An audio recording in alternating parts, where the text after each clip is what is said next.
we need to see people who we have something in common with, right? We need to see people who are like us in some important ways, act as possibility models to show us that the life that we want is possible for ourselves.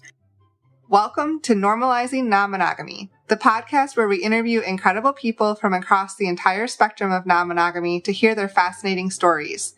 We strive to bring guests on the show who have a healthy approach to non-monogamy. However, it's important to remember that everyone does it a little bit differently, and the views and opinions expressed by our guests do not necessarily reflect our own. Additionally, we produce this show for entertainment purposes only.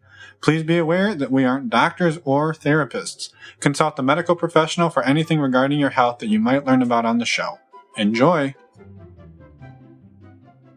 Well, welcome to episode 306. We're Finn and Emma, and today we have the interview that we were supposed to have last week with Chaneé. We actually just finished re-recording this episode when we're recording this intro, and it was incredible. Chaneé is an educator, coach. She's an all-around badass human, and we just have such a fabulous conversation with her today. Yeah, we are stoked to be. Nobody knows this. I accidentally deleted that other content. Don't even joke about that. So we could do this again because it was so amazing. Don't joke about that. Okay. No, but talking to her twice was actually they were incredible conversations, both of them. Yeah, this conversation is a mix of her personal story and so much teaching, education. Yeah. She's been possibility modeling. Yeah, that's included too. That'll be a theme you'll hear again. This is one giant episode of look at the possibilities of your life. Yeah, she's been non-monogamous for well over a decade, almost 15 years now, and just has a lot of experience and wealth of knowledge to share. Yeah, so please check out her work. Links are in our podcast player show notes, or in our podcast show notes on our website, normalizingnonmonogamy.com. Click on the podcast tab, or again, in your podcast player down below, there's a direct link. You can see, again, links to all of Chaneé's work, photos of Chaneé, and links to all of the resources mentioned in this episode, including the upcoming book by Evita Sawyers, previous guest of the show as well. That we talk about in this interview. That we talk about here. Yes. So again, a huge thank you to Chaneé and a huge thank you to all of you for being here and listening and supporting the amazing work. For anyone who's a premium subscriber, we're going to jump right into the interview with Chaneé right now. And for anyone else, we're going to go through our announcements. We got some exciting ones today. First up, if you're not familiar with a premium subscription, it's a way to skip these announcements up front. You get the important details in the outro, but you get to skip these announcements and jump right into the interview. To sign up for as little as a couple $1 a year, go to our website, normalizingnonmonogamy.com, and scroll down on the homepage. You can find links there. I was just going to say a quick thing about that. Oh, go for it. Sorry. If you're listening to this and you're one of those, we see you, one of those people who leaves comments on our YouTube or on our podcast episodes that says, hey, great episode, but the actual content starts 8 minutes in. When you say that, also post a link to sign up for the premium subscription so people know there's a way out of that. Yes, there's a way. And to you that's about to post that comment, you sign up for the premium subscription and you don't have to make your comments. Yeah, exactly. All right. Carry on. I'm not bitter. Tonight, that's September 20th, 2023, we have our virtual meet and greet for September. We had taken a break from these virtual meet and greets for the summer, but they're back and we're so excited. We can't wait for tonight and to have so much fun with all of you. You can still sign up on our website. Go to normalizingnonmonogamy.com and go to the events tab and you can sign up there. And if for some reason you're listening to this and it's after September 20th, don't worry, there'll be more. You can still sign up for future meet and greets. Yeah, the plan is to continue doing these monthly from here until eternity. And if you're not familiar with virtual meet and greets, these are open to anyone. You just must be open-minded and respectful. These are 2-hour events where we do some icebreakers and questions in the beginning, and then we split you into Zoom breakout rooms, give you a talking point, give you 5 to 7 minutes to talk about that in a small group, bring you back to the main room, scramble them all up, give you a new talking point, and do it again. over and over again. Over and over for 2 hours. They're super, super fun. And we've been doing these for a number of years now and just are excited to bring them back tonight. Yeah, and I maybe would just throw one more piece on there, which is one of the things that Chaneé talks about a lot today in this conversation is the power of community, the power of learning from those around you, the power of having support, and how that's transformed her journey. And I will say it's transformed our journey. And so these events are a really amazing way to find other people around the world who are doing something similar to what you're doing. Maybe it's not exactly that. Maybe you're brand new. Maybe they've been doing it for a decade, or maybe you've been doing it for a decade and they're brand new. It doesn't matter. We're sort of all in this together, and we just love to embrace that. Yes. And on that note, we have other ways to maybe embrace the community, and that is our paid virtual community. It's $5 a month. And with that, you get an online platform, an app that you can be in all day, every day. It's a mix between a forum and a chat platform. There's people posting fun photos. There's support channels. There's all sorts of amazing things. Pictures of dogs, food, all of the things, not dog food, but dogs and food. Yes. Two separate channels. But anyway, they're an amazing place to get support and to find peers and others like you who are out there trailblazing. Yes. For more information and to sign up for the community, go to our website, normalizingnonmonogamy.com, and click on the community tab. You can find out all the information there. It's only $5 a month, and we would love to have you join us. Also, while you're on our website, go over to the resources tab, find our favorite way to get tested for STIs, the service that Finn and I use and have loved for a long time, stdcheck.com. Using the links on the resources page, you can get a discount, making a 10-panel test only $129. This is a super fast, efficient, discreet way to get tested for STIs and know your sexual health status as you go and meet other people. Yes, which if you've listened to the show before, you know is a foundational thing that we believe in, which is knowing your sexual health status and sharing that with the people that you are meeting and engaging with. And greeting. Yeah, so please check that out. Using those links does help support the show financially, so thank you in advance for that. And while you're also on our website, reach out to us, send us a voicemail, send us an email. We'd love to hear from you. Just go to the Contact Us page. And with that, let's go. One more thing. What? You could definitely come on the show yourself. Yes. You don't have to be an amazing educator like Chaneé. You can just be yourself. And in any way, whoever you are. And the other thing you could do is let me know what you think of the website tweaks. Yes. I made some subtle changes, and I'd love your feedback. All right. And with that, let's go talk to Chaneé. All right. Well, welcome back. Welcome back, Chaneé. Everyone's like, welcome back. We don't remember Chaneé. Well, that's because we've actually interviewed her twice to get this because we had some technical snafus. So welcome back. Thank you for doing this again. We're happy to be here. Absolutely. It's my pleasure. We should have known better to try to both record and produce a podcast while everything is retrograding. So I'm just going to imagine that for whatever reason, we have to re-record this. It's supposed to be. Yes, Yep. it's all aligned. And this conversation, there was something that must have been amiss with the previous conversation. It was, Absolutely. Oh my God, you guys, I absolutely hate that part in the podcast where somebody hasn't turned off some of their alerts and you hear computer noises. So give me one moment to turn off those annoying alerts. Good. All right, I think we're good. all right. Sweet. So we are going to try again. We're going to try again with no retrograding. I don't know. Are we still retrograding? I don't follow any of the grades, retro or... Mercury actually exited retrograde yesterday, which is why today was the good day. All right. Well, then I feel confident. Yeah. It didn't appear to be bothering me too much, but I didn't know. I didn't know it was impacting me in the way. We've also never had a podcast totally disappear like that. So That's true. Yeah. That's true. This is the first time. So that's probably where all the missing shit I've had over the last 36 years has gone. It just retrogrades right out of my life. Including adding a year to your age. Yeah, apparently. I just lost a whole year right now, just in the last 30 seconds. I consistently ask people how old I am. I'm like, I'm 36. And I always say questioningly, How old are, I'll like be like to my partner, like, how old are you? Because I know how old I am relative to how old you are. Yeah. Sometimes you need that reminder. Perfect. Well, then maybe let's pick up there. Chaneé, let's introduce you once again to everybody who didn't get to hear it the last time that it never published. All right. So my name is Chaneé Jackson Kendall. I am a Black, pansexual, polyamorous mom, wife, partner, event planner, coach. This is my heart work. So I am a native of Atlanta, Georgia, and I still live here in the metro area. I live in a mostly nested polycule, which means there are 4 of us in 2 homes. And my partners and I have a son who is 8 and who is the absolute light of our lives. I love it. Yes, yes.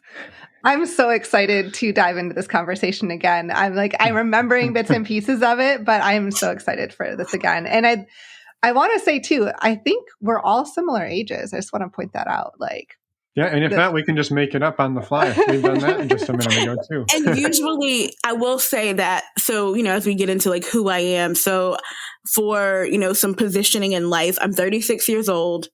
I've been with my longest standing partner since I was 21.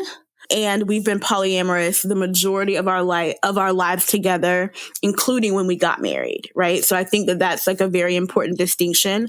Lots of couples, as their approach to non-monogamy is covered by the fact that they began in a monogamous relationship of some kind, that they are now trying to transition to non-monogamy. And so while we did have a brief period of monogamy, the majority of our relationship has been monogamous. And I think that colors my non-monogamous journey quite a bit. Mm-hmm. Totally. Mm-hmm. And also we are the same age. Mm-hmm. All of us are the same age. And we have that in common, that we've basically been non-monogamous pretty much since the beginning. So I'm curious, how did it come up for you and your partner back then? Well, so I was raised evangelically, very Christian, right? And so a lot of who I am, now I've never been confused about who I am, to be clear, but I've never felt, I've like the polyamory, the pansexuality, all of that. 10-year-old Chaneé probably, given the language, could have told you that about myself. I spent a lot of time questioning whether I liked boys, not whether I liked girls, right? So that was my thing.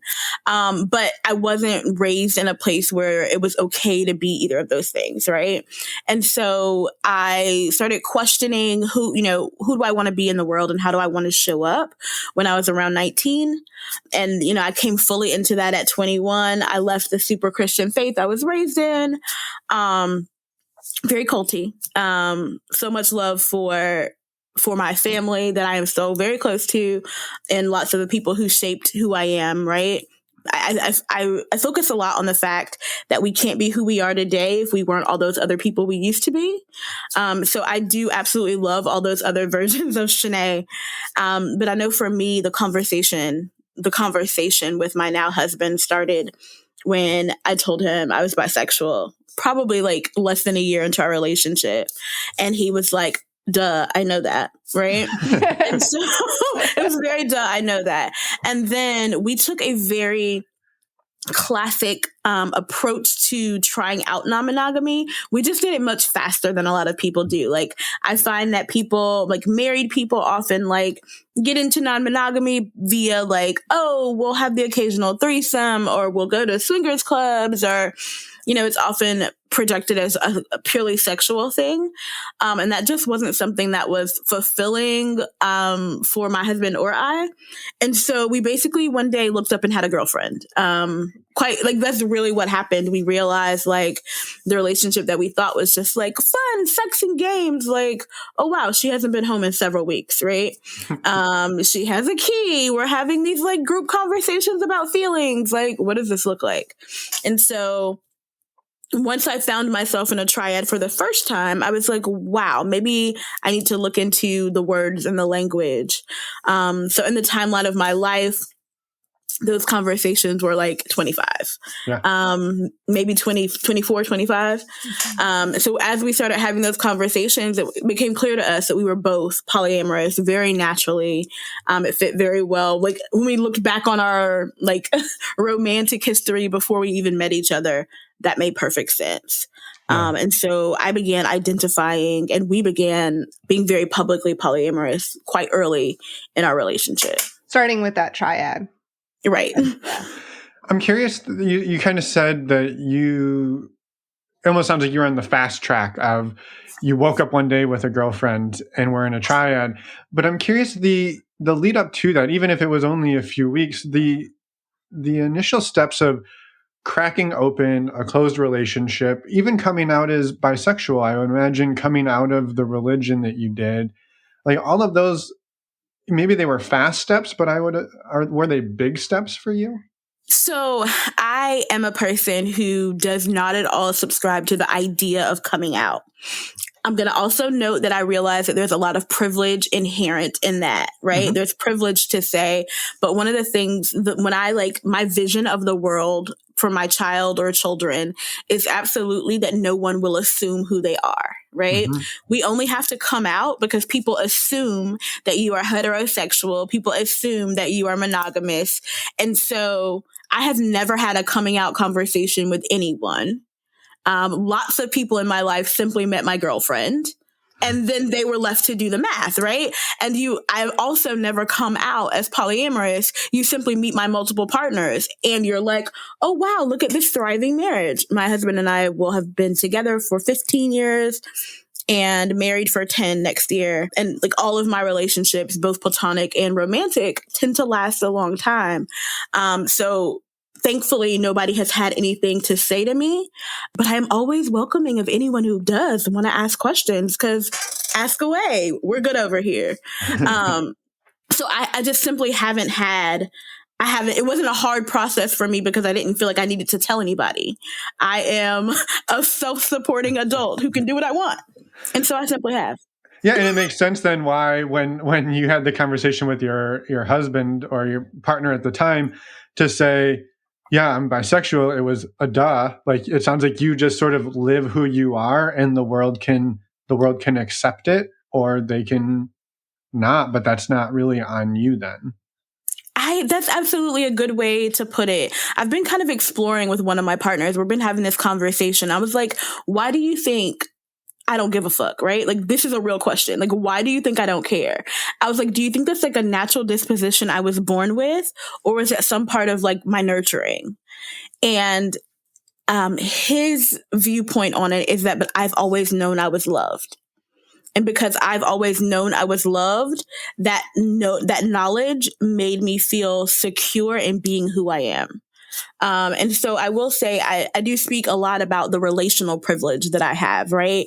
Love has always been present in my life, right? I can't look back on any point in my life and say I wasn't loved well. You know, I've always experienced familial love. I've had pretty good luck romantically. I have amazing friends that have had like my whole life. And so that has kind of, I live my life in such a way so that you're going to know who I really am. And you can make a choice about whether you want to love me or not, but you're not going to love a fake version of me. Like, I don't want that. So I just kind of live that every day. I'm like, I don't have much like ability to break myself into little pieces, nor do I have the desire, right? Mm-hmm. There's only one me. And as we talk, you'll realize like how that comes up for me a lot in the way that I approach polyamory. There's only one me. Yeah. Mm-hmm. I think what's really amazing about that, and as you were saying that, I was thinking, so one of the things that we've gone through many times in therapy is how do we find who wronged who first to start the cascade, right? And you could, every time I'm like, well, but you did this. And then Emma will be like, but you did this. And we could go back and forth till we're blue in the face. We're never going to find the beginning. And something similar with what you're saying is you had always maybe felt you were loved or known you were loved. And that gives you a little more confidence, a little more ability to not give a fuck. But I feel like there's a feedback loop of, if you're not really showing who you are, do you ever really believe that you're loved for you? Right. And so if I'm walking around masking all day long, trying to be who people want me to be, and apparently people love me, but I know I'm not really being me, have I really accomplished being loved for who I am? And so it's like, to me, I'm like, where do you find the beginning thread? It's absolutely a chicken or egg situation. That's a really good point, right? Like, if I know that I'm only giving you 70% of me, I then have to question what would happen if I gave you that other 30%, right? Yep. And so I'm walking around doubting this love, right? But I show up as me, right? And sometimes I am a lot, right? And for some people I am too much. And for them I tell them to go find less. Yeah. That we don't vibe. That's okay. Yeah. Perfectly fine. Yeah. That is amazing. And so thank you for that, by the way. Like, that's just an amazing foundation to like leap off from. And so I'm curious then, as you woke up in a triad and then you started figuring out the conversations, and these are not theoretically conversations most of us grow up with. And I would imagine growing up in the religion, you probably didn't have a lot of that. How did you navigate it, and how did it look? So I think there are good things about how I was raised and bad things that have like brought me to where I am. But one of the things I was growing up with is the idea of chosen family, right? Okay. Yeah. It was very much like the people that love you and surround you and take care of you are your family. There were some people who, most of my extended family, who I'm also relatively close to, they were not a part of our faith growing up. And so we adopted people into our family. I still have loving relationships with aunts and uncles and people other adults who were important in my life growing up. And so that foundation, with the foundation of like really wanting to be who I am, it never made sense to me that you got married and all of a sudden like your eyes are broken, right? Like it never really curled all the way over that like deciding to do certain things with you means I can't do anything else with anybody else for the rest of my life. And we live in a very sex-focused community, like life, right? The world we live in is very sex-focused. And I've always thought it was really odd that something we spend so small a portion of our life doing, right? Like sex is great. I fucking love sex. However, we spend so little of our time doing it. And it never made sense to me that we define our whole lives based on who we're having sex with, right? Because like that's essentially what like monogamous marriage tells you. Like if you would like to have sex with this one person, then you must do everything with them, and anything they don't want to do, you can never do again. I just didn't like that framing. Yeah. And so I write about this and talk about it pretty often. But what happened for me is that I fell in love with two people at the same time. And I realized I never wanted to be in a situation where I had to choose again. And so I made life decisions that made sure I wouldn't. So we I started doing research. I was like, well, if we're going to live this way, how do we do it well? And that led to me like joining lots of online communities, doing lots of reading, like all of the, my husband and I are both like uber nerds, go Jackets. We both went to Georgia Tech. And so, we started researching and learning and trying to figure out what we're doing. And that kind of brought me on this journey that I ended up being an educator, which is really funny, because both my sisters were in education. And I was like, phew, like, I'm not working in a school. I'm not working in a college. I'm not an educator. And they like probably laugh their ass off now that I have wound up in an educator role once again. It's natural. It's natural. Now we just got to build the school for it, but that's further down the road. I think one of the things you said in there was really amazing. That is, I don't know if it's a skill or it's and I wasn't trying to shit on religion, right? You kind of said like, I took a lot from religion about chosen family. And I think what stuck out to me in that was your ability to look at a concept, and you pulled out of it chosen family. And I can imagine that's not necessarily how it was presented, right? And so to be able to look at the way something is spoken and say, but what's what's the real lesson in this? And you pull something completely different than probably most of the people in your pews did at that time, because you take away like, well, none of that really made sense, but the family piece. Okay, I'm going to take Right. that. And I imagine the religious leaders are like, no. Could you take the other parts of that conversation? Those are the ones that we were hoping you'd take away. Absolutely. I think, but I do think it's really interesting that like what other, in any time we're given something, you got to take the meat and spit out the bones. Yep. And like what I define as the meat and what you define as the meat might be different. Right. Yep. But like, so I was raised, some people say very insularly. That wasn't my experience. Right. But like the idea was that you shouldn't associate with people who are not of our faith. Right. But that meant that you spent all your time with people who were of our faith. So you built very close bonds, right? And so you can spend your time, you can give your love, you can, build businesses and build families and have traditions with people who are not your blood family. Perfect. Awesome. I'm polyamorous. Thanks. Right? Like that's what has happened for me. And so, yeah, I think it is a bit of a superpower to be able to like alchemize whoever you used to be. There's something beneficial that you can take into who you're going to be. Yeah. I have a question at that age, like I love what you said, by the way. I just want to say that. Thank you. But like as in your teenage years and in your 20s and everything, was there anybody else that you knew that was polyamorous? Oh, absolutely not. Like not only did I not have any like concept of non-monogamy, the only even knowledge of non-monogamy that I had was like, there's a swingers club in Atlanta. Like that's it. Right.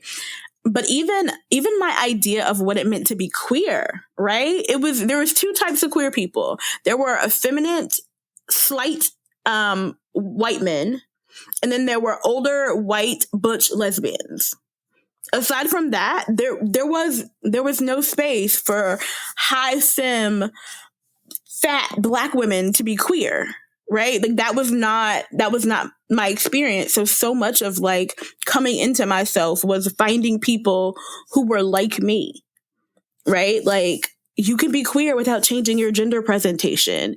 You can be queer without like being able to be clocked, right? Like there's so many things that were part of the unlearning to get from there to here. And I think I'm just really impatient and like, I don't like to if I'm going to do something, I must do it well. Thank you, like ADHD and like giftedness combining like Voltron. But like, if I'm going to do it, I want to do it well. And the answer to doing it well is like doing all the research, which is not quite true, but that was my thought process at the time, right? So I set out to do it well. And really, I've been asking myself for over a decade, what are indicators of polyamorous success, right? And now success is not this like finite target. It is success as I define it for my relationships, right? So I've always had an idea of like, how do I want my relationships to feel? What do I want them to bring to my life? And then I can measure whether I'm successful based on, am I having the experiences that I set out to have? Am I adding to others' lives in the way that I've set out to, right? Like, I think a lot of people waste a lot of time or spend a lot of time on their non-monogamous journey by not being clear on what they want or who they are. And so, you kind of spend times in situations that aren't for you. So that has been essential to my journey, like knowing who I am and what I want. Yeah. Well, yeah. Go ahead. I wish it was that easy for everyone. It's just like, I love it. Well, but I think too, some of that is you don't know what you don't know. Yeah, and you don't know what you want sometimes until you've tasted what you don't want. And I think because we can read all the books and you can listen to all the podcasts and you can read a book and be like, this, I want, right? You can look at the menu and be like, I want this thing off the menu, and they bring it to you. And you're like, well, this does not taste good. I don't know why they described it so yummy. And so, right, you don't necessarily... You basically just described the experience of every new to polyamorous couple who says they want to be in a triad. Like, that's it right there. Yeah. And a quad. I think that's the other one, is the holy grail is we're a couple, we want to find a couple, and it's going to be this amazing couple quad. And you're like, yep, and that's really hard to do, by the way. So, and it works and lasts a really long time, BT, like all the time. Like right. sarcasm font. Sarcasm font. Yeah. So maybe building on that, first of all, how did that first triad go? And maybe what were some of the things you took away from those first few years? Yeah. The first time they brought you your dish and you tasted it. How did you adapt? So I think I could say, like, objectively, right, our first triad went really well, right? It didn't last forever. We're not still in that relationship. But we were very young. The person we were in relationship with was even younger. And we were figuring it out as we went along, right? It wasn't like what we set out to do, but we took trips together and we introduced one another to each other's families. And like, we did a lot of groundbreaking, like we were really shaking it up in 2013, right? Like, Yep. when you know what I mean? When you think about, like, based on what the world was like in 2013 and what the world looks like in 2023, I remember, like, celebrating with my girlfriend when I got engaged, right? She was one of my bridesmaids, right? Like, these are the things this is like the stuff of polyamorous dreams. And this has been my life. So that relationship, although it ended, we had our, like, terrible, like, the two people are together and one person's losing their shit moments. Like, absolutely. Mm-hmm. It was me. I was the one person losing their shit. So we had our, like, moments, and some things were hard and the breakup sucked, but overall it went pretty well. I mentioned that. So we got married in 2014, so almost 10 years. And 6 months before we got married, I met one of my current life partners and fell, like, madly, very, very traditionally lesbian in love. Like, it was bad. Like, it was, all we needed was a U-Haul. And at that point in my life, I did not think that I wanted to have another life partner, right? I had not gotten to that place in my polyamory where it ever occurred to me that I might one day have joint bank accounts with someone else, or that I might one day parent with someone else, right? Like, I was still very, like, okay, I was very, like, hierarchical in my thinking. Gonna have a primary partner, maybe we have an additional partner, and I can be okay with that. I can be open about that, but I was nowhere near my final form, right? Mm-hmm. And then I met my game changer. 6 months before my marriage, I met my game changer, and my life and the way that my life would look from here on out changed, because we wanted to spend the rest of our lives together. And so we did, quite frankly. Like, we figured it out and we made it work. We decided to have a baby. My husband and I had already been together for, I think, 5 years when we got married.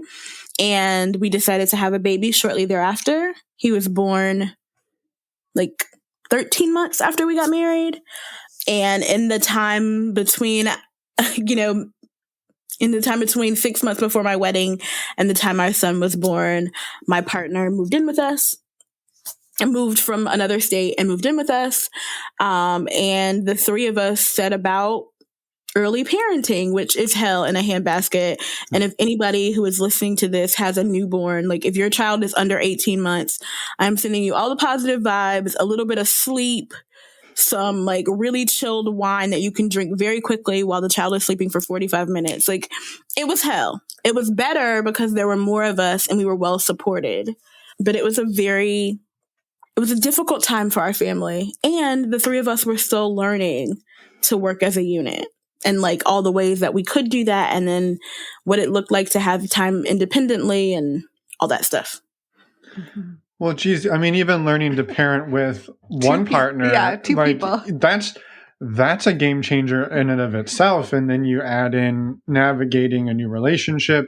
That relationship is polyamorous. Getting married. Yeah, there's a lot there. I wanted you to ask a question, but I just want to ask a quick clarifying question. At that moment, you got married to your husband and you had another long-term partner, life partner at that time that you were building that relationship with.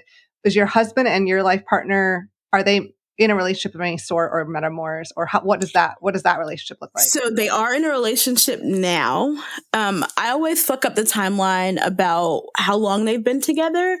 I think it was the year after. Their timeline is, like, 6 months later, right? They very randomly fell in love. Didn't mean to. It wasn't the plan. That wasn't like the life we set out to have, but that's what happened. Okay, cool. I just wanted to verify that. No, and my actual question was similar, but a different clarifying piece, which is your partner from the first triad. You said she was in your wedding. Did I catch that right? That's correct. Yeah. We had broken by the time the wedding happened. Mm-hmm. We were no longer in a romantic relationship, but we were still close, which is something that I value. I pride myself on picking people who are good for my life. And so even if our romantic relationship needs to come to an end for whatever reason, I do make every effort to keep them in my life. And so she was one of my bridesmaids. And, so we actually had a table at our wedding that had like quite a few of our other partners at the wedding. It was like it was like our other partners and their plus ones. It was a very, very, like quietly though, like it was a very quietly polyamorous wedding. There were 150 people there. Right? Only 25 of us understand like how incredibly poly our wedding was, but it worked. I love that. And that's actually what I was kind of to take away from that is your former partner who was in the triad, your first triad, was in the wedding at the same time you had just fallen in love a few months before with your current life partner and now co-parent who is now in a relationship with your husband. And all of this was happening at one wedding. And and that's only the stuff I shared, right? Yeah, no, I know. Because what you don't know is that the ex-girlfriend that was the bridesmaid that we just talked about was there with my comment. Anyway, long story. He was her date. He's hot and he's coming to the wedding anyway. But like this is what I mean when I say one of the pieces of advice that I give to my clients when I'm coaching them is there's a such thing as baby steps. But we also should begin things as we intend to continue them, right? And so what that has looked like for my polyamorous life, there's only one me, remember? So anyone who enters my sphere needs to understand that if you have a problem being around other people that I'm romantically, sexually, and emotionally connected to, you're not going to last long in my life. Right? Like I am not, if you are a strictly parallel person, I wish you well. I hope that your life is loving and prosperous, but we are not a match, right? Simply because the people in my orbit love me. And the way that they love me is sometimes none of your damn business, right? Or the ways that they have loved me in the past or that they might love me in the future. My people are my people. And so even 10 years ago, before I had the language, before I could tell you exactly, well, this person is a very garden party, but it's my wedding. And this person, is cool with like always being a kitchen table. Like we didn't have that language at the time. But what we knew was that everybody was cool. Nobody disliked one another. And a key component of polyamory that people often forget, we were involved in multiple relationships with the consent and knowledge of all involved, right? So nobody was surprised on wedding day when the other people were there, right? So I think that has been a really important part of the way that I practice non-monogamy, right? We're going to be as open as possible because I want you to be able to consent to being in these dynamics and in my life with as much knowledge as I can give you. Yeah. Mm-hmm. Which takes a hell of a lot of communication. And yeah. Mm-hmm.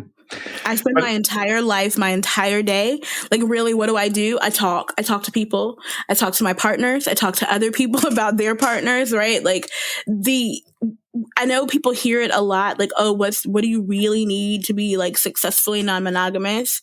The most important thing that you need is excellent communication skills. And the communication skills are something that can be learned. Like read books, go to therapy, like invest in, learning about what it means to be an active listener. Like all these things, I tell polyamorous people, like, no, you should be studying this because not only do you have to communicate well with one person, it's really, can you communicate well with several people, right?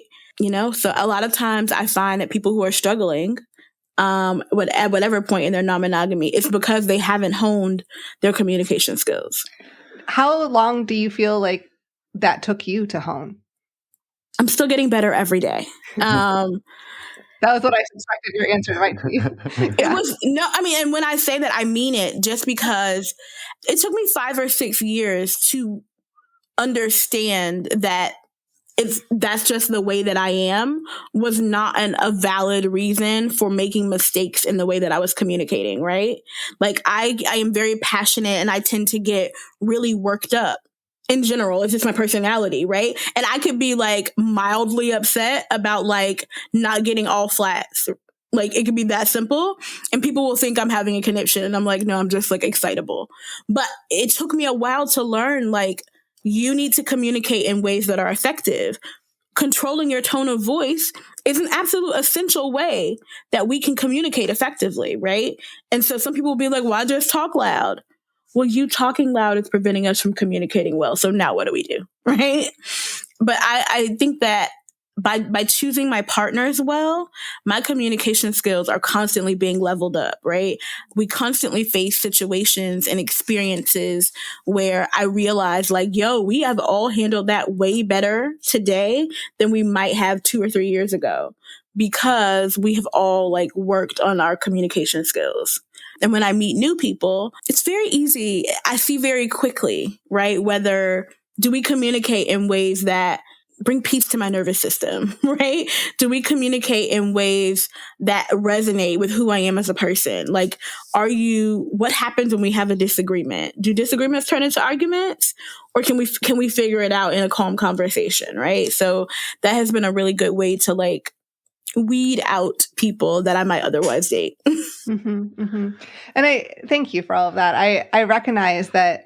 I think the point I was trying to make is that you can learn, that is a learned skill, and you've done a lot of work on it and come a long ways, but it's also a lifelong learned skill. Absolutely. Like something that you can continually practice over and over and over and again. Well, I think too with polyamory, it's a beauty and a challenge. And that is, I can get really good at communicating with Emma. And then I go to try to communicate with you, Chaneé, and it's a whole different, like, it's not even the same game some days. And you're like, correct. Well, what the hell? All this shit I just got really good at with one person doesn't necessarily map to somebody else. And so then you have to like, you're now having to almost frame switch every time you talk to somebody. Okay, I'm talking to this partner. I know I need to do it like this. And it probably becomes second nature over time. Mm-hmm. But the time before it becomes second nature, it's bumpy, and you step on each other, you hurt each other, you miss each other. It can be so simple too, right? Like I have a insert blanket term here for somebody that you love, who doesn't like the word sure, right? Mm-hmm. That is the most random shit in the entire world to me, right? Like he will ask me something and I'll be like, sure. And he's like, I hate that word, right? Like it makes it seem like you don't want to do it. And I'm like, it's an affirmative word. But, right, it's a thing, right? People have their things, right? And when you love people, you learn their things. So I just don't say sure to him, right? Like it's really simple. And when I do say sure, I'm like, you know what? I'm sorry. Yes, I can talk. Yes, I would like to go do this thing, right? And it's like, it can be something small like that, or it can be something big. But I think that we show our connection with someone and our commitment to communicating well with them to learn what those things are, right? Like don't try to have a conversation with me about something important before 10 a.m. Don't do it. It's not a good idea. It's not going to go well. I have not had any coffee and I am up before the sunrise. Absolutely not.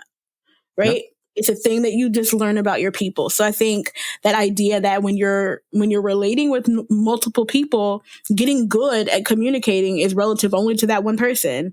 And then you have to start all over again and learn like what do I need to learn to be an effective communicator with this person? Yeah. I think one of the things I love about it just personally is then I can take that. I become faster at adapting. And so then you're out in the world and it could be the cashier. It could be whoever, you run into somebody on the street and now you're able to pick up on those things. You're able to adapt and you've just got a whole different set of tools to interact with people. And, maybe you don't get it perfect, but you can almost try on different hats and be like, oh, I'm getting this vibe. I'm going to try this thing. And it didn't work. Holy cow, that didn't work at all. So like try something different. But I don't know. For me, it's a fun, game. Right. It's a fun way to keep that learning and growing. And then you take what you learned out there, bring it back to the relationships. You bring it from the relationships to the world, and they feed off of each other. Right. Like, absolutely. It's about learning to connect with someone. It's tools for, it's like, I immediately, I want to make a connection with you. And so now I'm dialed into how do we do that? Mm-hmm. Yeah. And I just wanted to comment that it can be a game. It is fun. And it can also be frustrating as hell. And that's natural. and that's how you feel about it is just going to depend on like how far apart what this person needs is from what like you need. And just how you're feeling that day. Like, exactly. How tired am I? What did I have any coffee? Is something else going on at work? Like, what does my kid need today? Like, there's so many factors. Right. Or just the straight up, like, maybe I did everything quote unquote right, and that person was having as a thing. Who knows what they just want. Like, maybe they just had their car get broken into and their wallets. And you're like, well, none of those tools I used work. And like, yeah, they were completely in a horrible place, and it's just never going to work. Right. And so maybe they didn't sleep well last night. Right. And I think it's human nature to instantly internalize that, like, oh, this happened in this connection or in this communication didn't go well. And we immediately think, what didn't I do right? Or what didn't they do right? Right. But sometimes it's just like, there's we're so many other things happening in our environment. And that has been a lesson that polyamory has helped me to learn for sure. Yeah. Well, thank you for diving into that. I think it's such an important topic. And I'm curious. So you got married, you had a baby, you had a long-term life partnership with someone else as well, who was also eventually dating your husband. So it was a triad in a way there. Right. No, you can call it that. Yeah, in a way. And then moving forward, what happens? Okay. Yes, what happened? So we have our son, and when he is a newborn, I remember I have been, part of polyamorous communities, part of kinky community, and I'm building community on the internet. And I meet a woman, and I, again, in what you'll come to appreciate is true Chaneé fashion, fall madly in love. And so does my partner. So with the same person. With the same person. So we are now on organic triad number 2, which is crazy. So my partner and I both start dating a beautiful, beautiful woman who didn't live in our state.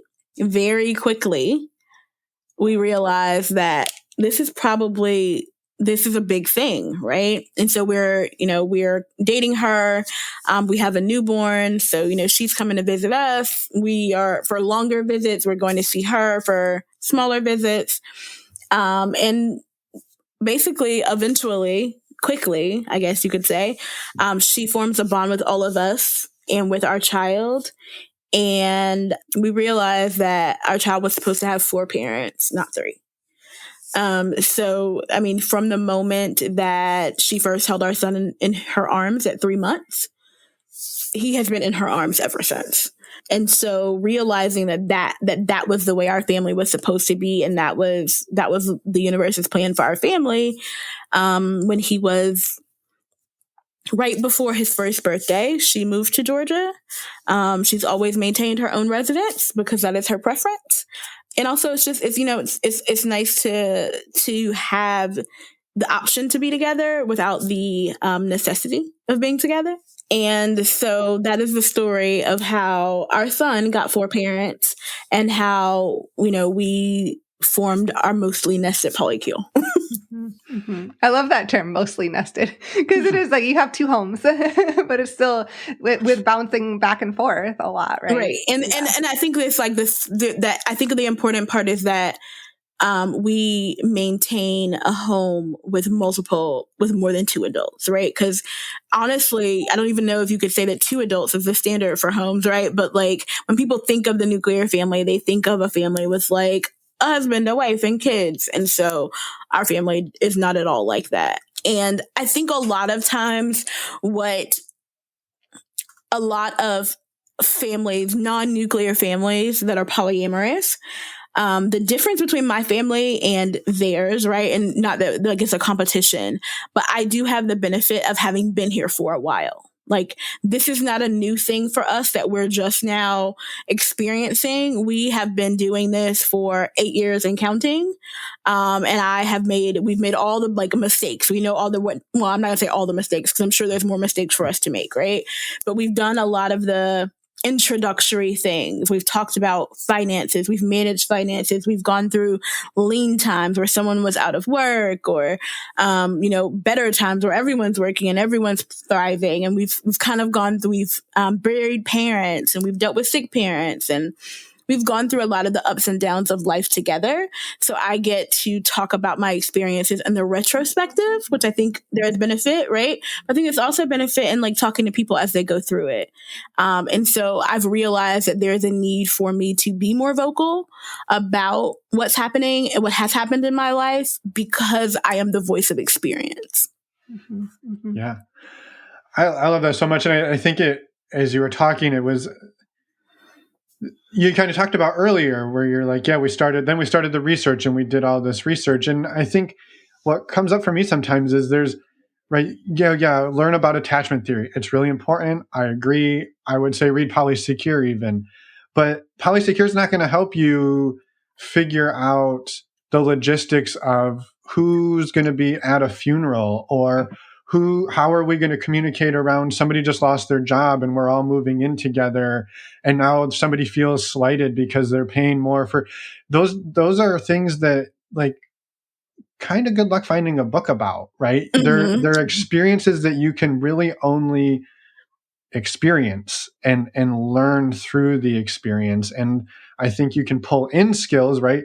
Communication, maybe learning about personal finance. So a lot of the books that aren't even poly related, I think, bring in the tools. I don't know. To me, there's just so many skills that don't map perfectly from a hetero couple to a mostly nested triad, or any group of adults living together. So, Finn, I need you to remember that entire spiel so that when I go on my book tour and I need someone to introduce me, you can explain the reason why the book exists, right? Because that's the reality. So, and look at you moving the conversation along too. What I soon realized as I was like, oh, great, I'm living this life. Let me do some research on how to do it better. I realized that I was writing the book. I realized that quite early, right? Like, I have now surpassed the point at which there is research on this, right? Nobody can tell me, how do you fill out the forms at a school to indicate that this child has 4 parents, right? How do you set up legally that while this child only has 2 biological parents, this child has 2 spares? Like what do we do to make sure that our family is as safe as the laws allow, right? Mm-hmm. There's so many questions that we had. How do I share calendars in a way so that I know when you're free, but I also don't have to know the details of your entire workday? Like, these are the things, right, that nobody's teaching but me. Because I am a person, I think that the logistics are incredibly important. And so much of the polyamorous education and content that's available only talks about the intangibles. It talks about love and jealousy, and like, it doesn't talk about who pays the fucking electric bill, right? Mm-hmm. And I think that we have to bring polyamorous content into the reality more, right? Because people don't want to talk about who pays the electric bill, right? Because my answer is who goes online and submits the payment, or who makes sure there's money in the account. Because in our world, those are 2 different people. And that's how we specialize and make sure shit happens, right? So I want to have a conversation about that. And so I think that part of my mission and part of my, part of the framework of intentional polyamory is like, this is literally how you do it, right? And this is not how you do it in theory because I'm thinking that this might work. This is how you do it because I've done it all those other ways that doesn't work. And now I'm going to tell you a couple of ways that do work. Mm-hmm. So that's, I mean, literally, I'm going to hire you and just be like, introduce me, please. Awesome. Yay. Happy to do it. And to your point, like, these are ways that have worked for you. Like, and so that people can take them and adapt them for ways they might work for them. Right. And so, but you found that they worked because you tried other things that didn't work. and it's a constant evolution. And it's a starting place, right? The reality is because our society is built around capitalism, heteronormativity, and mononormativity, we are like taking those systems and saying those systems don't work for us, right? But we have some places where we can start and say, nah, this doesn't work, this doesn't work, this doesn't work. So even if exactly what worked for me doesn't work in your life, my intention is to at least give you a place to start from. Right? Because I think a lot of non-monogamous people don't have that place to start from. Like, how do we even start having a conversation about what's financially equitable among 3 adults that all make different amounts of money? Yep. Right? Like, what does building, like, what even things do we need to consider when having that conversation? Right? So I think that we as a community have a lot of work to do as we move into a place where we can say that, like, all ways are not good ways, right? I think we have a lot of reluctance in our community. People are afraid of being discriminated against, which I think is an extremely valid thing. But I am also, I want to bring back gatekeeping. I really do. I think that we need to talk about the fact that there are some ways of moving and there are some ways of being in the non-monogamous community that are simply harmful and unethical. And, I'm the first one to tell you that there are wrong ways to do things. There might not be one right way, but there are absolutely a plethora of wrong ways to do things. Yeah. That is a message we've shouted as long as we can, right? There isn't a single right way, but we know there are ways that really don't work, that are really harmful, that really hurt people. And totally. And I think too, the other thing that writing that book and telling the story is, even if it doesn't work exactly for them, it is yet another piece for them to look at and say, okay, somebody else broke the mold, and they not only did they survive, but they're thriving, and they're showing me some of the ways they broke the mold, and maybe they look at all of the ways and go, none of Chaneé's ways work for me, but now I have the confidence to know I can break her mold, anybody else's mold, and write a new one that does work. It's just that power to say we can break away from the norm. Yeah, I think about maybe like 2 years ago at this point, I was introduced to the concept of possibility modeling, right? Mm-hmm. Which is essentially exactly what you're talking about. We need to see people who we have something in common with, right? We need to see people who are like us in some important ways, act as possibility models to show us that the life that we want is possible for ourselves. And so I actually reflected on my experience with my possibility model. So Evita Sawyers is a close friend of mine and also one of my colleagues. And I don't have it with me, but I wrote the foreword for her book, which comes out next month, actually. It comes out in October of 2023.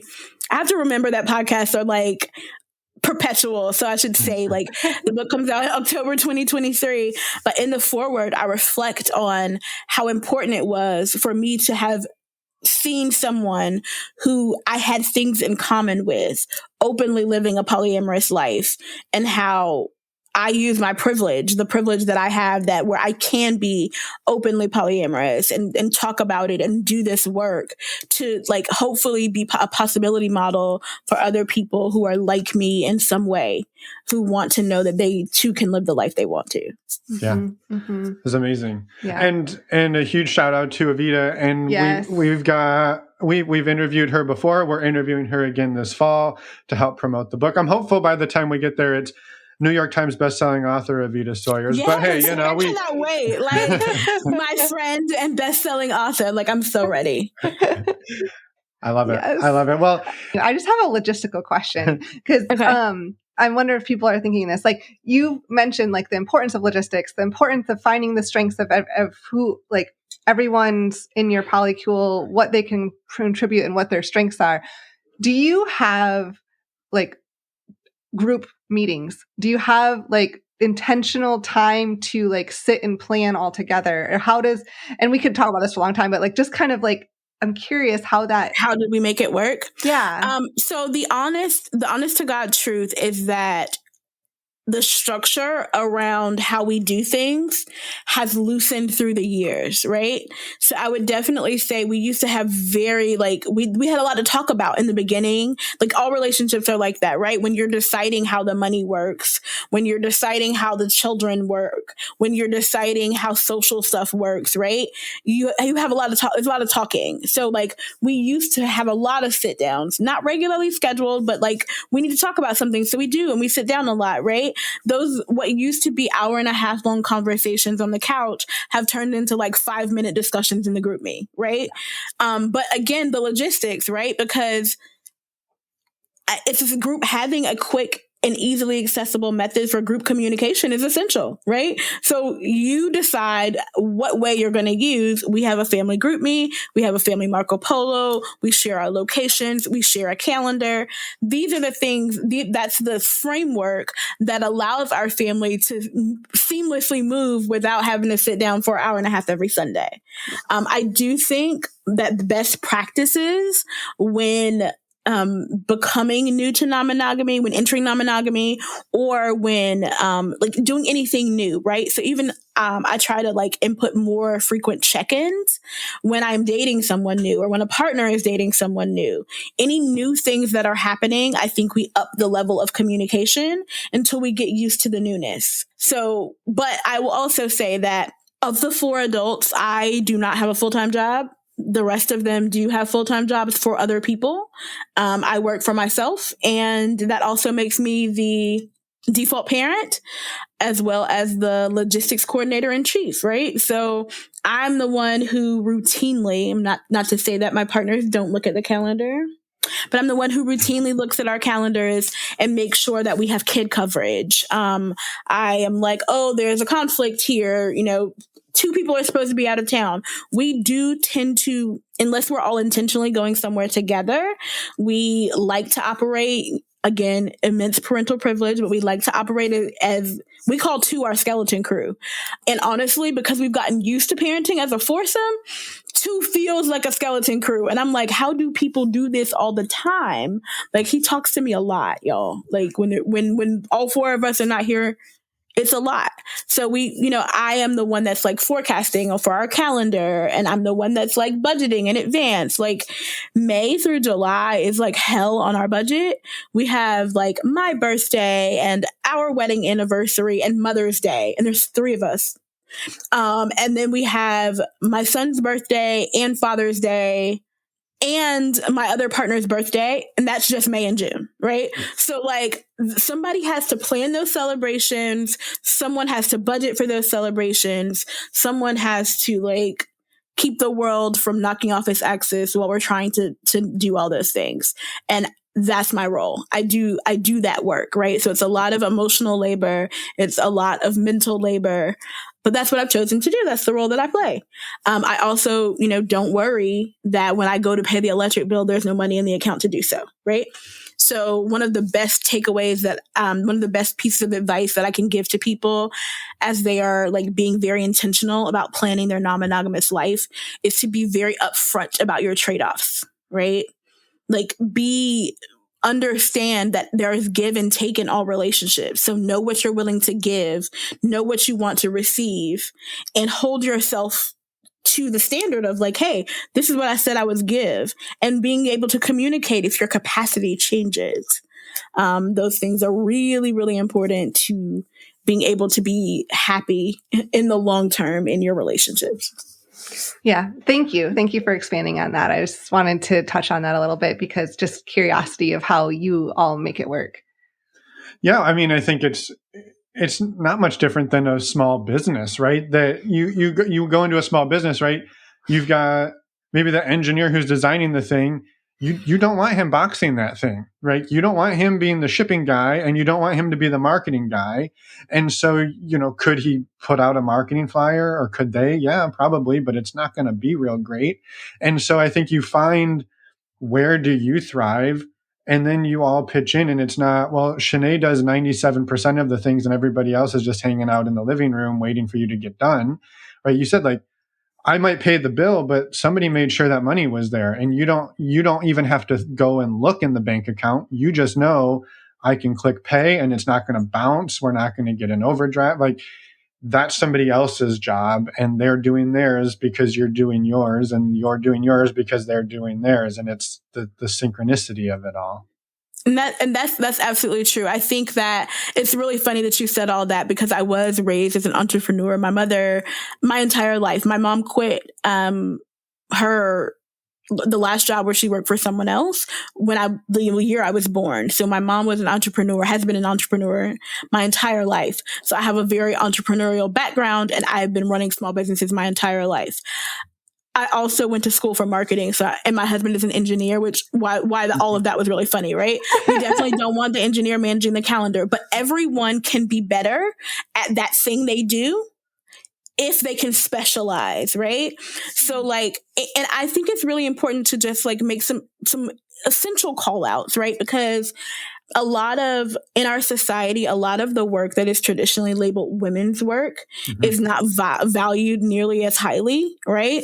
But the real reality is that 3 people, my decision to be a default parent allows my partners to be able to pursue their careers at max capacity, right? They don't have to worry about how this decision is going to show up to my parenting, because like long term, yes, right? But like, for instance, one of my partners decided to make a career change in the past couple of years, right? And that required basically doing the work of working 2 jobs, right? So like working your day job and then learning another skill after work. And what that required from me was doing a larger percentage of the parenting than normal. But again, because we're a unit who is working together toward financial goals, I was like, yeah, like we're going to do that for 18 months because that makes sense for you to like change your career and put us in a better financial place, right? That is the synergy, that ability is the synergy that like years and years of working together brings. And those were that's the kind of collaboration that I wanted in my life. And the 4 of us have figured out how to do that for one another. Yeah. Yeah. And that it's a system, right? And that you look at that and go, well, okay, this is 18 months, maybe 2 years.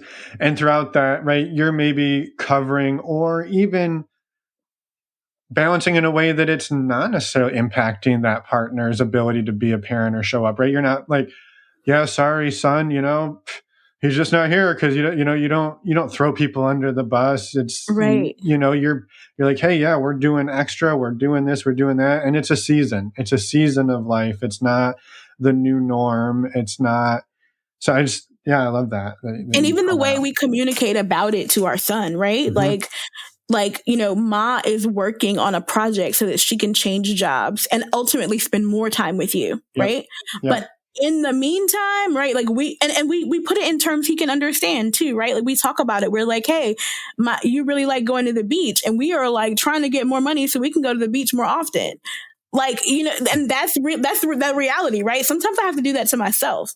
Sometimes I'm like, yo, like I really don't feel like getting up and doing these coaching sessions. I would like to lay in bed, right? But I was like, but that plane ticket that you need to book. You know what I mean? Like sometimes you have to treat yourself like an 8-year-old, right? Yep. So I think that what did you say?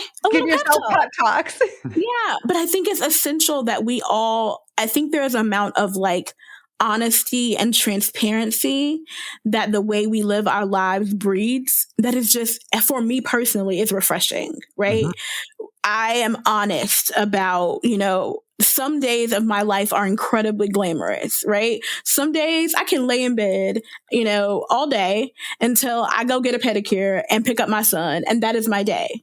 Now, some days of my life are absolute hell, where I have 4 hours of coaching sessions, a sick kid, a sick partner, and I have a date, right? Like, and that's not an exaggeration. That has absolutely been one of my days. But it just depends, right? I have accepted a variability to my life that I enjoy, right? I enjoy that. And so I think everybody just needs to figure out, like, what would my relational life look like if I was really in a joyful place, right? What would my life look like if I woke up every day and didn't dread it? Because our society has taught us that we're not supposed to be happy. And I think we have to like leave that behind and say like joy and pleasure and like spending time with people who care about me are essential to my life. And if I put those things in first, how do I fit the necessary things around it? Mm-hmm. Yeah, because if you can meet your need, just I think looking at it purely from a money perspective, right? I can go out and I can meet all of my needs for, maybe even a simpler. I can make dinner for $15. I don't need to make dinner for $200, right? And so if you can figure out a way to get your life needs met by putting out this level of effort, and then you can spend the rest of it enjoying it. You don't need to work 3 jobs. You don't need to do all of the things that everybody else says you should do, because you're happy, you're fulfilled, you're living the life you want. And it only takes a percentage of your resources, not 150% of your resources. Right. And so I think it's just the way that I was raised very communally. I was raised to like have chosen family. And so I tend to have like a very global view of like what's best for all of us. Right. And so I play like I'm big picture, right? Like what is really best for all of us. And I think everybody just wants to kind of be able to be in community where they can look out for the unit, right? Whatever your unit looks like. But and I'm finding in my coaching practice that people, if people were raised in very nuclear families and in very insular situations, it never even occurs to them that they can do something different. Somebody was like, well, what do you do about money? Because it's not like you can put multiple names on a bank account. Yep. Yeah. And I was like, yeah, you can. You can just put 3 names on a bank account. You absolutely can do that. And I literally asked him, I was like, how do you think businesses run? Yeah. And like, it had just never occurred to them that you can have multiple, like, And so I think some of it is breaking down like our ideas of what is supposed to be. And just like, you can change that. You can do different things. Yeah. Yeah. Possibility modeling. I mean, yeah, and it's funny that you say that, because there are some things that are what we would sit here and say so completely basic, but that's the same for everywhere. Like, your husband's an engineer, and I'm sure you went in to try to do his job and you would probably not do a great job of it. And he's like, I learned that day one of like, that's the most basic thing in the world. You're like, yeah, but nobody ever taught me that you could put 3 names on a bank account, right? Or nobody even taught me how to open a bank account. Like we've met those people. They're like, I've never done it. I don't even know. I talk to so many parents who are like who have this because they were raised in the binary, right? And they're like, well, how do you parent with more than 2 people? And I'm like, the same way some people parent with only 1 person. Like you just adapt and change, right? Like even there were some like thoughts that I kind of built up in my head that haven't been an issue, right? So when we enrolled our son in public school, I was like, oh my God, like how do we have these conversations? You guys, he is currently in the 3rd grade. I have never had a question. No one has ever asked. And I've never had to have this conversation that I spent like a whole summer dreading, right? So I think a lot of what happens to people in polyamorous relationships is that they imagine that like everybody cares about them in a way that they don't. Like really, nobody really cares, y'all. That's the biggest thing that I wish I could like share with people. Like nobody's watching your life like a soap opera. Like everybody is like so caught up in their own worlds that if you just like be cool, live your life and be cool and don't feel like you have to make these like huge pronouncements to people who are not paying your bills, everything will be okay. I love that. Yes. Yeah. Thank you for that too. We could, as Finn said a little bit ago, we could talk to you all day. But in interest of time, we'd love for you to talk a little bit about your business and whatever else you want to get out there in the world today. Okay. So as we kind of have been talking about throughout the podcast, the gap that I have seen in polyamorous education and resources, right? There are not enough polyamorous resources that tell you how to do things. right? There is a lot of talk about theory and not a lot of conversation about polyamorous reality, right? Like give me some real examples of what polyamorous people are actually doing, what things are working for them, what kinds of framework do you have in place? How do you do things? And so as I kind of figured out in my head, like, what have I done, right? Like, how did I get here? How have I made polyamory work for me? And are those things transferable? That is how the idea of intentional polyamory was born, right? So intentional polyamory is a 4-pillar framework that tells you there are 4 main areas where you can be intentional about creating a life that supports your love style, right? Because some people just want to be polyamorous, but if you want to live polyamorously, you need to pay attention to the 4 pillars. And the 4 pillars, the first pillar is self-work, right? It starts with yourself. Do you know who you are, and do you know what you want? Do you know what you're good at? Do you know what you're bad at? And are you seeking support in all of those areas, right? So like for me, I do not interact with people who are not in active therapy. It's a thing for me. That's what I need, right? The second pillar is a relational culture. And relational culture speaks to what does it feel like to be in relationship with you? And what does your relationship with each of your partners feel like? What do we do here? How do we do things? How do we speak to one another? How do I want you to feel as you engage with me? And how do I want my community? How do I want my family? How do I want people to feel in relationship to me? The third pillar is information sharing. What do you know about me? What do you know about my life?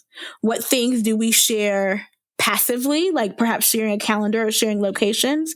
And what things do we share intentionally? Like, do we have preset places where, hey, if there's a status change in any of my relationships, I will let you know, right? If a relationship that was previously non-sexual becomes sexual, will I let you know about that? How do we share information about our sexual health, right? So working through those things and setting up places where you regularly check in about them. And then the fourth pillar is community, because relationships do not thrive in bubbles. And so if you are a non-monogamous person trying to be non-monogamous without any non-monogamous community, it's unlikely to go well, right? So the fourth pillar is something that I think people don't pay enough attention to. It's really important to just have a polyamorous friend that you can call and say, hey, am I tripping? Am I crazy? Am I the asshole? Right? Like, if you need to have, because one of the frustrations that newbies often talk about is like, I don't have anyone to confide in about what's happening. I don't have anyone to talk to. I don't have a mirror, right? And so it's helpful to have people who genuinely know us, like who we have let into our bubble, who know us and able to participate in the community and also give back to that community. Because again, the participating in community is how you then become a possibility model. Mm-hmm. Yeah.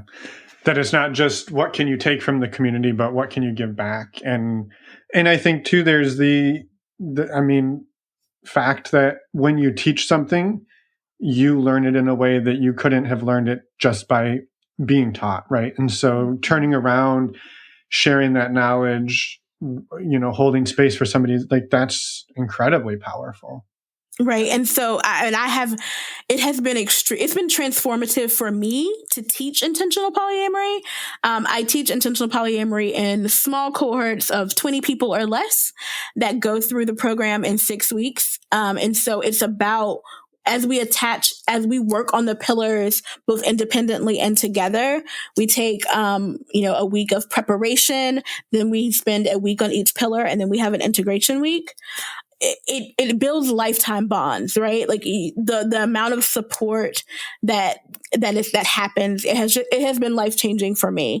And then just taking the model of intentional polyamory and working with people one-on-one, whether, one-on-one or one-on-two or three. So I work with couples, I work with individuals, I work with polycules, and really intentional polyamory can be applied at any point, right? So maybe we're starting new. Maybe we're new to non-monogamy and trying to figure out how to do it. Or maybe we've run into some roadblocks, some things that aren't working. in your polyamorous configuration, or, or your, some form of non-monogamy. One thing that happens a lot is that like people naturally realize that I'm more like amorphously non-monogamous, but I have a partner who's polyamorous, and how do we bridge that gap, right? So all of those things are things that I explore in my coaching, and it's really I have been really enjoying being able to talk to people one-on-one and being willing to answer questions and not. I'm going to try to like avoid a rant, right? But it's really important for me to say I am not a peer support. That's not what I do here, right? I think a lot of people shy away from identifying themselves as an authority, which I understand, and I'm okay with that, but that's not me. I'm perfectly okay with identifying myself as an authority. I've done a lot of work here. I know what I'm doing, and I'm willing to help you if you don't know what you're doing, right? So I will give you advice. I will tell you that's not a good idea. I'm not going to tell you, well, you can do what you want. I mean, obviously you can do what you want, but if you do that, you're going to burn and crash, right? So, I think it's really, I like to make sure that people know like who I am and what I do, right? Because if you want somebody who's just going to like listen and co-sign your bullshit, don't come to me. There's other people that are less expensive that will do that for you, but that's not what I'm here for. Yes. Yeah. No, thank you for all of that and for, just sharing so much about your story and about your work. What is the best way for people to find you?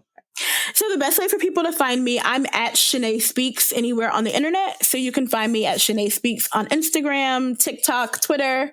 And if you want to just send me an email, if like you've listened to this and you have questions, or you can, if you go to any of my social media, you'll find my link tree where you can book an appointment with me. You can book an introductory call, or you can send me an email, which is also just chaneespeaks@gmail.com. So yeah. I've tried to make it relatively easy for people to find me. Awesome. Perfect. And we'll make it even easier. Links to everything you just said will be in our show notes, so people don't have to remember anything at all. They can just go find them and click on it. And we highly encourage it. So yeah, thank you, Chaneé, for everything today. I believe we've overcome all the technical difficulties. We canceled it out. Fingers crossed. Fingers crossed. Listen, I just know that we've made magic. We set out to make magic, and we were going to. Yes, we did. We did. Is there any final thoughts you wanted to share with the world before we let you go this afternoon? I think that's it. I do want to encourage people to absolutely grab a copy of the Polyamory Devotional. It's amazing, and it's basically set up as, it is also in response to the idea that like there aren't books made for how polyamorous people live on a daily basis, right? And so it's like one a day. Just open it, read it one a day. It's a really awesome book. It is. And I want to just tell people too, to like, if you're struggling right now and you're afraid to reach out for help, please do reach out for help somewhere, because there is no, there's no badge of honor in struggling through it and figuring out on yourself. If there is wisdom to be found about how to do things better, seek it out. Yeah, you don't get a platinum polyamory medal if you did it by yourself versus if you did it with a community. Yeah, absolutely. Yes. Yeah. And that book, the devotional, that is Evita's book, just to be clear. And we'll make sure that it won't be out by the time this comes out, but we will make sure to update It is available for pre-order. You can already pre-order it. Perfect. Then we will have that link. So wonderful. All right. I think that's it for now. I know we could talk all afternoon, as we said, but thank you. We'll do it again. We'll do it again when your book comes out. Chaneé. Yes. Absolutely. Yes. For sure. Thank you so much for your time today, for re-recording, and for making magic with us. Absolutely. And we're back. Thank you so much, Chaneé, for everything that you shared, for the amazing work that you do. We're so excited for Evita's book, and we're also excited for your book eventually. And thank you for recording with us twice. Yeah. I'm grateful that we get to do this twice, even though nobody else gets to experience it twice. Yes, it was a fabulous conversation both times, and we're just so grateful for the connection, Chaneé, and to get this out there. Plus, I got hired during this episode. That's true, you did. I'm now a book tour promoter. I'll be the MC for Chaneé's book tour someday. A quick reminder you can go to the podcast show notes or the links in your podcast player to find links to everything that Chaneé talks about today. Yes, ma'am. And, well, I was going to say what we have next week, but there's actually something else coming. Tonight? Well, yes, there's a virtual meet and greet tonight. A virtual meet and greet tonight. That's September 20th, 2023. And if you miss it tonight, and this is past September 20th, don't worry, there'll be more. Just go to our website under the events tab and you can find out when to sign up for the next one. Yeah. Well, now there's like extra more things. Yes, because there's another thing coming too. Multiple things. So tomorrow. Drum roll. Tomorrow. Tomorrow, you mean Friday? No, I don't. I mean tomorrow. There's so much. You're right. we keep it real here in the outro. We don't have any clue what we're doing. So tonight, September 20th, that's a Wednesday, there's a virtual meet and greet. Tomorrow, that's Thursday, September 21st, there is a real life in-person speed dating event, a non-monogamous speed dating event in Oakland that will be hosted by myself and co-hosted by Marie Tween, who is a former guest on the show. She was on Focus Friday's episode somewhere middle of season 2. She's a dating coach. She's a dating coach. And badass. And a badass and an amazing human. So she's going to co-host with me tomorrow because Emma's going to be in grad school. Yes. Wah, wah. It's okay. It's okay. It's okay. So we're going to be tearing it up. I'm going to miss you all, but... We're going to tear it up in Oakland, and we're excited for that. So you can find out more, again, in our podcast player show notes. There are links to sign up and join us. And last but not least, Friday. That's the other thing we have coming. Well, drum roll, that I can't do right now. Yeah, you're crushing the drum rolls. Yeah. We will have a special episode announcement coming on Friday, so stay tuned in your podcast player for a announcement coming Friday morning. Make sure you put your seatbelts on. Yes. Because it's going to get crazy. Yes. And fun. Yes, we're excited. So stay tuned, come back Friday and listen to our announcement, and then come back again next Wednesday. We have an interview with Rachel Lark, which is amazing. Yeah, you probably recognize that name, listeners, as she's been on Dan Savage a whole bunch of times. She's a musician who writes amazing songs about amazing things, but a lot about polyamory and love and sex and breaking out of all the norms that we get pumped into us. So she's here to pump some tunes into your ears and break you out of that funk you're in. And also tell her story. That too. So lots to look forward to. Thank you for sticking with us in this outro. And we are grateful to confuse you.